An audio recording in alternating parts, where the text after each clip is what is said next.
Alors bonjour et bienvenue à cette nouvelle émission de Divinons avec Tonton Tone. Ce matin, nous allons tirer pour vous l'énergie de la journée du 14 juillet 2026. C'est journée de nouvelle lune en cancer. Alors voyons voir quelle énergie spéciale on a pour vous aujourd'hui. On commence en abordant notre rituel habituel, en allumant une seconde bougie, afin d'ancrer temporairement vos ancêtres et vos guides spirituels bien intentionnés à votre égard et au mien, afin qu'ils se joignent à mes ancêtres et mes guides spirituels, pour vous amener ce message que j'espère positif, constructif et amélioratif.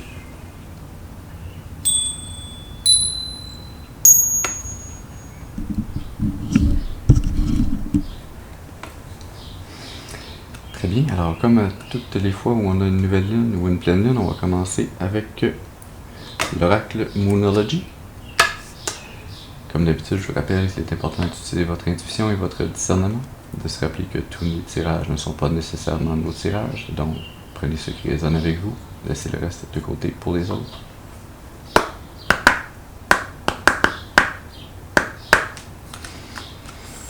On va voir, est-ce qu'on peut avoir une première carte, s'il vous plaît? Qu'est-ce qu'on a besoin d'amener comme message à la collectivité pour cette nouvelle lune en cancer? Ouais. Merci. Pleine lune en lion. Ne laissez pas votre ego,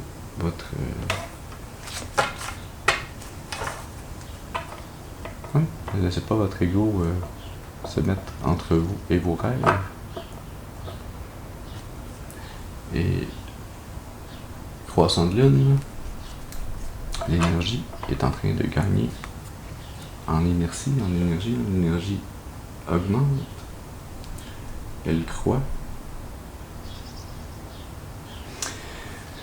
Cette énergie que vous ne devez pas bloquer, que vous devez laisser gagner du terrain, grandir. Ouais. Pleine lune en lion. Il y a quelque chose ici par rapport à votre estime de vous-même, par rapport à votre confiance en vous, en vos rêves, en ce que vous pouvez atteindre, avec ces oiseaux qui s'en vont vers l'infini. Avoir la foi, la confiance en vous-même, en vos capacités, savoir que tout n'arrivera pas nécessairement d'un coup, qu'il faut travailler, mettre les efforts, il faut choisir une direction et faire des pas, qu'ils soient petits ou qu'ils soient grands, mais faire toujours des pas dans cette direction.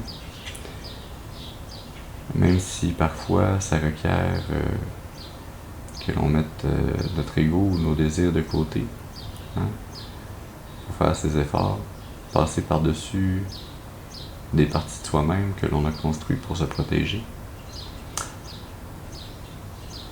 Il faut devenir plus grand que soi-même pour que nos rêves passent de l'impossible au possible.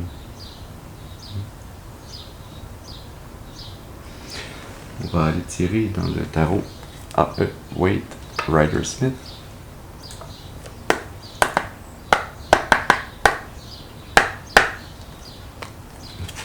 Alors, est-ce qu'on peut avoir une première carte, s'il vous plaît? Qu'est-ce qu'on a besoin de donner comme message à la collectivité?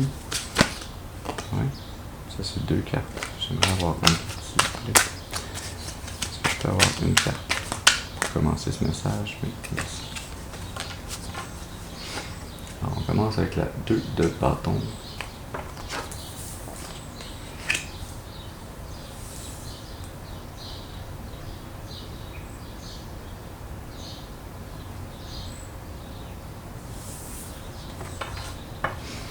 Vous savez que vous pouvez atteindre quelques buts que vous vous donnez. Vous avez la terre dans vos mains, mais il vous faut faire un plan, choisir la destination, le rêve à atteindre et imaginez un chemin. Tracez-vous une trajectoire, une direction à suivre. Ça ne veut pas dire que vous allez être toujours exactement sur ce chemin ou cette direction, cette trajectoire-là. Mais il vous faut faire un plan. Il faut trouver comment vous allez manifester les différentes étapes qui vont vous amener à vos rêves, même s'ils paraissent impossibles. Ils paraissent impossibles parce que ces étapes n'ont pas été imaginées, réfléchies, découpées en morceaux plus petits, plus faciles à digérer, plus faciles avec lesquels vous pouvez travailler. Ouais. Le 8 d'épée. Il faut planifier comment sortir de ce qui semble être une prison, une chose impossible à réaliser. Hein. Si on enlève ce bandeau sur nos yeux, si on décide de regarder clairement, de voir la vérité en face, de planifier ce chemin, hein, on va réaliser que oui, il y a des épées autour de nous, mais que le chemin n'est pas tout bloqué, que l'on peut se donner une trajectoire, notre GPS, en suivant notre intuition, en suivant notre vérité. Sous cette 8 d'épée, on a le roi de bâton. Une fois libéré de ces conditionnements, de ces pensées limitantes, une fois libéré de ce qu'on pensait être impossible à surmonter,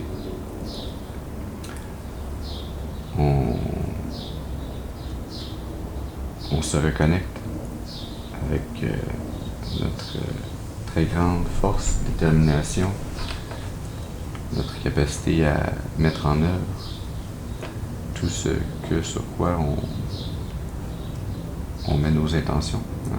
On est capable de mettre toutes les actions qu'il faut. Ça nous amène à être dans une énergie beaucoup plus magnétique, beaucoup plus charmante, hein, beaucoup plus une énergie qui est capable de manifester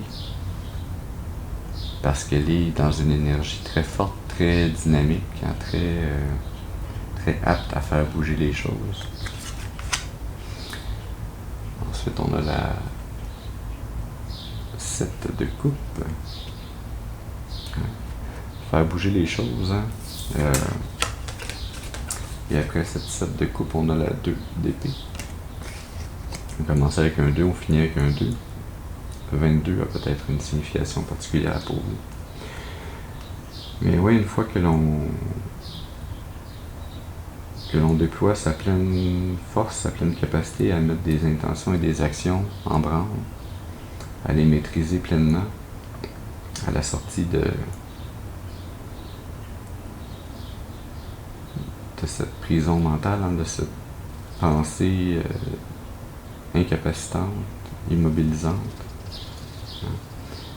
on est capable de faire bouger les choses, hein, et de secouer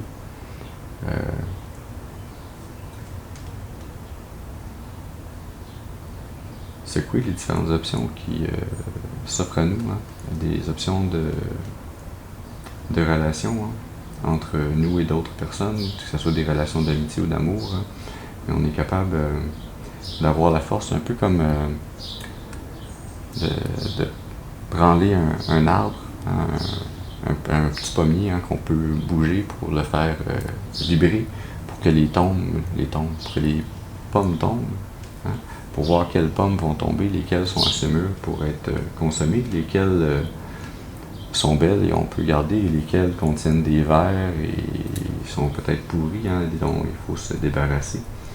Mais on gagne cette énergie, hein, de libérer ces liens possibles sur le plan émotionnel, spirituel, affectif, relationnel. Ça nous permet, hein, d'y voir plus clair, hein, peut-être pour trouver à travers ces différents liens qui s'offrent à nous, des liens qui vont pouvoir nous aider, qui vont pouvoir collaborer avec nous pour nous amener plus rapidement, plus facilement, plus durablement à nos rêves. En faisant ça, hein, on est capable de faire face à des situations difficiles à prendre, des décisions difficiles à prendre, des décisions qui semblaient nous bloquer. Hein. C'est en se reconnectant, en choisissant de se reconnecter à notre force, notre détermination, notre capacité à passer à l'action. C'est en sortant de l'immobilisme, en retournant dans l'action, que les choses changent pour nous.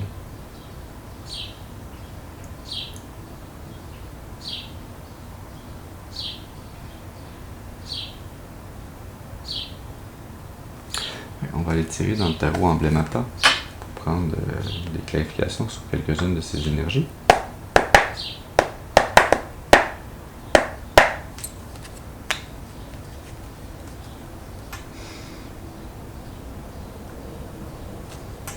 Est-ce qu'on peut avoir un peu de clarté, s'il vous plaît, avec une carte sur cette 8 d'épée? Qu'est-ce qui emprisonne la collectivité dans cette mentalité de victime, dans cette prison mentale? Ouais.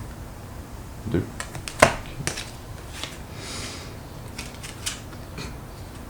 La 8 d'épée, qui confirme la 8 d'épée. Et l'as de bâton, qui nous permet d'en sortir. L'as de bâton qui nous mène au roi de bâton.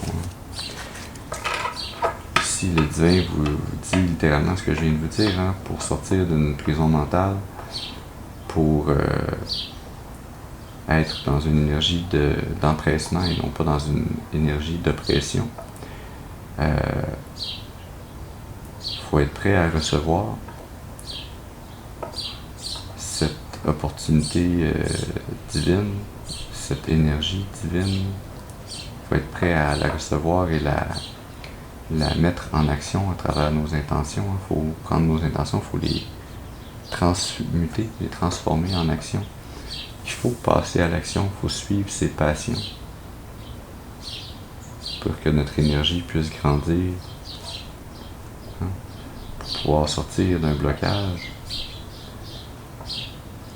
Il ne faut pas nécessairement trouver la sortie du labyrinthe, mais il faut commencer à marcher et à explorer les différentes options, à aller mettre nos actions dans un mouvement vers l'avant, un mouvement qui va nous faire grandir, qui va nous faire avancer, qui va nous faire sortir de cette sensation de prison ou de manque ou de... Ouais. La 10 de bâton. Et ça, même si c'est très difficile à faire, même si ça vous prend toute votre énergie pour faire un seul pas, c'est nécessaire de mettre toute votre énergie. Si aujourd'hui vous n'êtes capable que de, par exemple, faire le ménage sur 1 mètre carré dans votre appartement, dans votre maison, dans votre bureau au travail, si vous êtes capable d'accomplir une seule tâche, mais de vous y mettre pleinement et de ne pas arrêter, de ne pas diminuer votre énergie tant que la tâche n'est pas accomplie. C'est comme ça qu'on réussit à en enclencher, à en faire de plus en plus jour après jour. Parfois on est bloqué, on a été dans une énergie qui a diminué, qui nous a amené à une énergie à être un peu plus dans un immobilisme pour différentes raisons, mais très souvent c'est à cause d'événements traumatisants, blessants, de circonstances où on a eu l'impression que l'on perdait ou que l'on n'avait pas de contrôle sur ce qui se passait. Mais la seule façon de revenir à la surface, la seule façon de pouvoir se diriger vers nos rêves et les accomplir, c'est de repasser à l'action. Et si aujourd'hui ce n'est que de faire une seule action, ben c'est une réussite.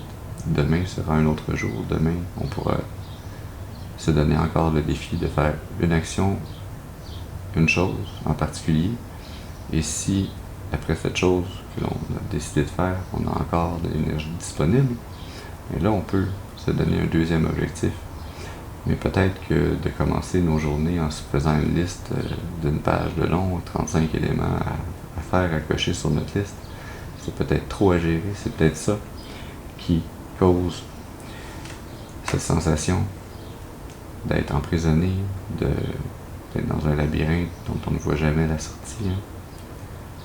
Oui, ça peut être utile de mettre sur papier, se faire une liste de ce qu'il y a à faire, mais peut-être que de regarder cette liste à tous les jours, c'est ce qui est décourageant pour vous. Peut-être qu'une fois que la liste est faite, on prend une autre feuille, une plus petite feuille, et on met une ou deux des choses que l'on a inscrites sur cette grande liste. On se fait une plus petite liste, hein? Un élément, 2 éléments, 3 éléments maximum. On met la grande liste de côté et on garde seulement la petite liste à vue et on travaille avec cette petite liste-là.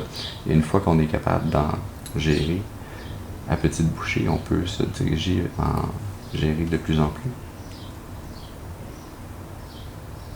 On va aller tirer dans le tarot Vision Quest pour gagner un peu de clarité sur d'autres énergies.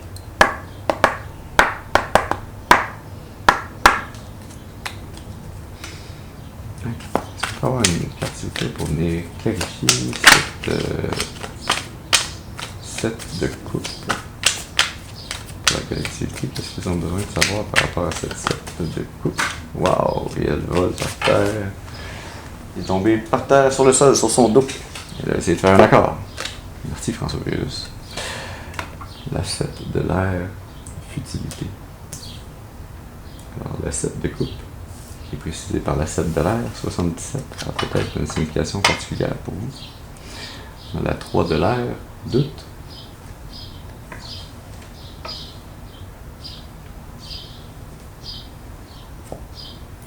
Et la 2 de l'eau, amour.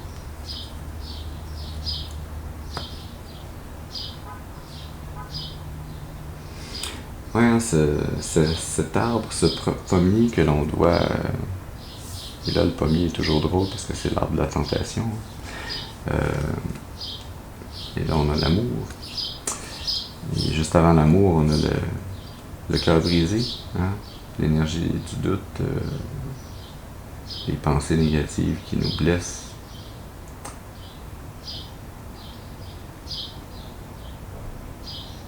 Mais oui, cet arbre, hein, ce pommier que l'on a à brasser pour voir ce qui va en sortir, hein, une partie de cette prison mentale, de cette énergie de blocage, ça vient du fait que on perçoit, hein, ou on a perçu dans le passé, toutes les énergies qui étaient incertaines sur le plan émotionnel.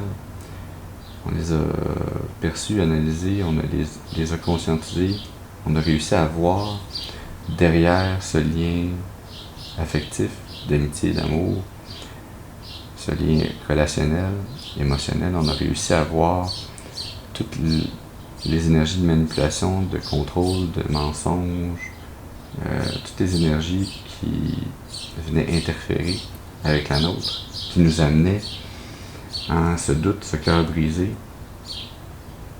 dans des relations qui auraient dû être des relations d'amour, des relations entre deux personnes qui choisissent d'être en relation ensemble. C'est une énergie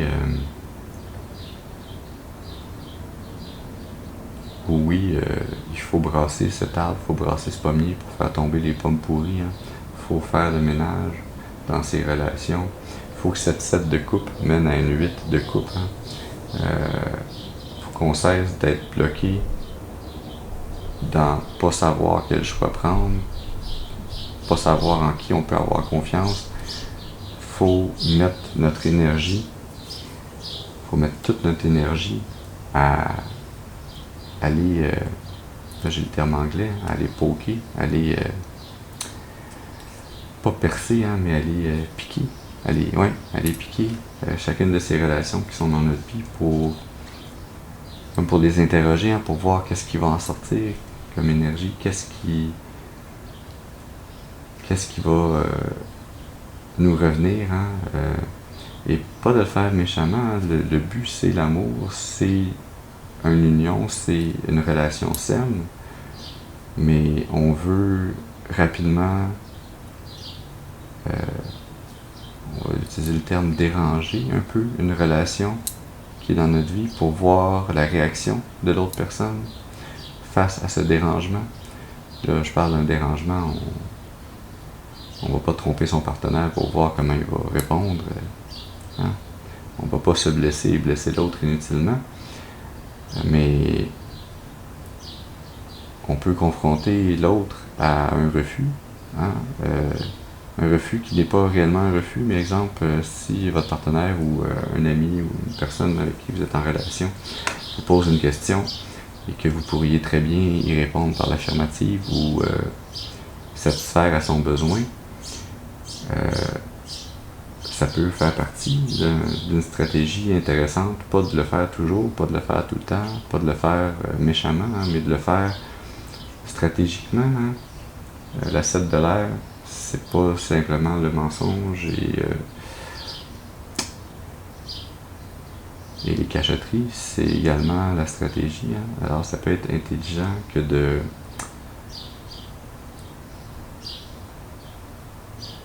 tester ces relations,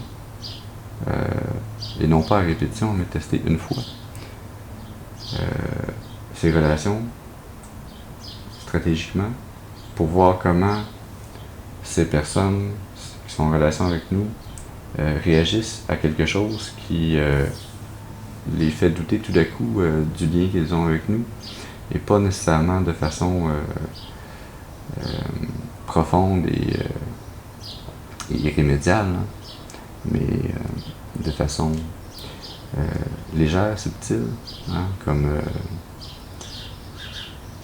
comment quelqu'un va répondre s'il nous appelle pour nous dire « Ah, je vais faire telle activité, veux-tu te joindre à moi pour faire ça? » Et que c'est le genre d'activité que vous aimeriez faire avec cette personne, mais que, par exemple, vous avez déjà quelque chose d'autre de prévu. Comment cette personne va réagir au fait que vous refusez son offre? Est-ce qu'elle va être choquée de la chose? Est-ce qu'elle va vous en vouloir? Est-ce qu'elle va prendre ce refus comme étant un simple oui ou non? Comme étant ah ben t'es pas disponible, c'est pas grave, on va se reprendre une autre fois. Je te souhaite une belle journée, à la prochaine. Hein? Est-ce que cette personne va répondre en vous brisant le cœur ou en renforçant ce lien d'amitié ou d'amour qui existe entre vous? Hein? Oui.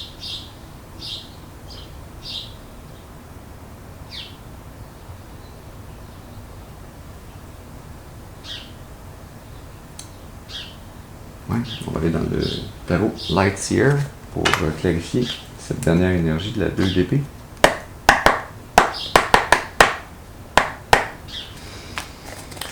Alors, est-ce qu'on peut avoir une carte, s'il vous plaît, pour clarifier cette 2 d'épée pour la collectivité? Quelle est cette décision difficile à prendre? La 10 de bâton que l'on a ici. Ouais.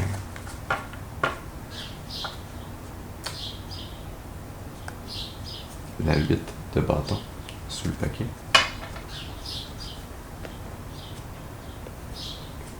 Et la grande prêtresse.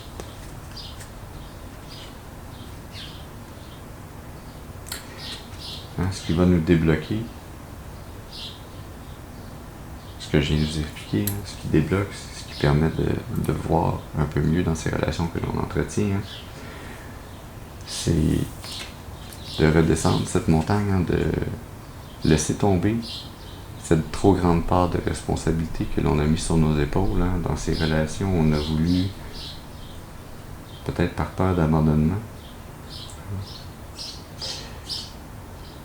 on a voulu tout faire ou être toujours prêt à aider ou à en prendre plus de responsabilité pour répondre aux besoins des autres, mais sans penser aux nôtres, à nos propres besoins. Hein. Et c'est ici ce que votre âme, ce dont elle a besoin. Elle a besoin que vous preniez soin de vous, que vous preniez soin de votre âme, que vous preniez vos responsabilités face à vous-même d'abord et avant tout. Hein? Et les gens, les personnes, les âmes avec qui vous êtes en relation qui ne comprennent pas cette vérité si simple et essentielle de la vie, ben, il ou elle ne mérite pas d'en faire partie, puisqu'il ne vous respecte pas dans vos limites, dans vos besoins. Hein? Et de vous déresponsabiliser de ce qui ne vous appartient pas, hein? Ça amène un changement rapide, hein? Ça amène une énergie très très focusée, très rapide, qui vous amène de passer de la 2 d'épée, d'une énergie où on ne voit pas quelle décision prendre, on ne voit pas où aller, on se sent bloqué, hein? On se sent dans cette 8 d'épée. Et tout à coup, le bandeau n'est plus sur nos yeux, on n'a pas besoin d'avoir les yeux ouverts. On voit même les yeux ouverts à travers les paupières. C'est la première fois que je remarque ça sur cette grande prêtresse. Wow! Cette grande prêtresse a une lumière comme une pleine lune à la place de son 3e œil. Son 3e œil est ouvert. Ses yeux voient même si ses paupières sont fermées. Ses yeux voient même si elle a les yeux bandés. On est connecté à son intuition. On est connecté au divin. Parce que l'on est sur notre chemin de notre destinée. On s'occupe de soi-même d'abord et avant tout. Et donc, le divin peut travailler à travers nous, peut nous amener les messages dont on a besoin d'être au courant pour avancer. Mais tant qu'on est chargé du poids énergétique, de l'incertitude, des mensonges, des manipulations, des blocages imposés ou que l'on s'impose à travers l'énergie des autres, on ne peut pas être pleinement en communication avec le divin, on ne peut pas pleinement voir intuitivement tant que l'on laisse notre ego être dans le chemin. Hein? Notre ego, c'est aussi cette partie de nous-mêmes qui se sent fière de pouvoir aider ou prendre des responsabilités pour les autres. Hein? Il faudrait peut-être que cet écho, regardons ça. Peut-être que l'écho, hein, la réverbération a quelque chose ici pour vous d'important, mais peut-être que votre ego a à se modifier pour non pas gagner en force à travers ce qu'il donne aux autres, mais bien gagner en force par rapport à ce qu'il se donne à lui-même. Alors voilà le message que nous avions pour vous ce matin. J'espère qu'il aura pu vous amener des informations, un message, un peu de clarté afin de vous aider, de vous guider tout au long du chemin de l'accomplissement de votre destinée, pour votre plus grand bien et le plus grand bien de toute la création. Je vous remercie pour votre présence auprès de moi ce matin. Je vous souhaite une excellente journée et je vous dis à la prochaine. Merci.